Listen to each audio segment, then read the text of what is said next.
दो बकरियों की कहानी। नदी किनारे एक छोटा सा गांव था। गांव में रहने वाले लोगों ने नदी पार करने के लिए उस पर एक पुल बनाया हुआ था, लेकिन वह पुल इतना संकरा था कि एक बार में केवल एक ही व्यक्ति उसे पार कर सकता था।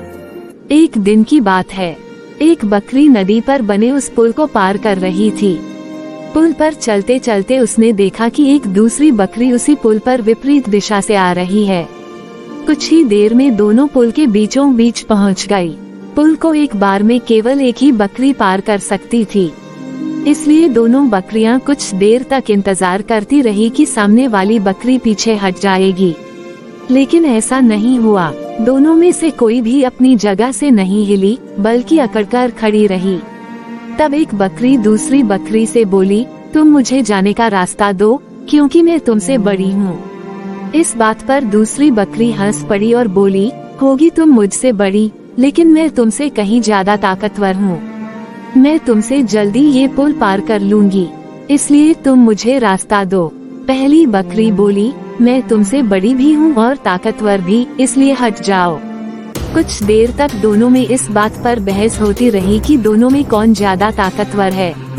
फिर बहस लड़ाई में बदल गई। दोनों अपनी सींगों से एक दूसरे पर वार करने लगी। धीरे धीरे उनकी लड़ाई बहुत बढ़ गई। परिणाम ये हुआ कि उनका संतुलन बिगड़ा और वे दोनों पुल से नीचे नदी में जा गिरी। नीचे नदी की तेज धार उनको बहा ले गई और अंततः दोनों मर गई।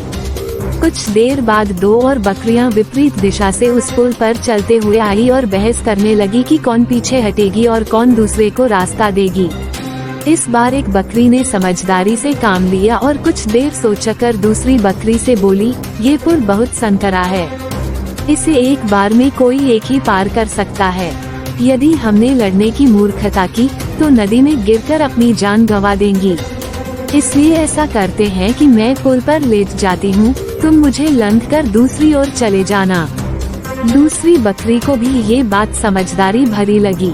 उसने पहली बकरी की बात मान ली। पहली बकरी पुल पर लेट गई और दूसरी बकरी उसे लंघकर दूसरी ओर चली गई। इस तरह दोनों ने पुल पार कर लिया। कहानी से सीख, गुस्सा और अहंकार बर्बादी की ओर ले जाता है, वहीं समझदारी से काम लेने पर हर समस्या का समाधान निकल आता है।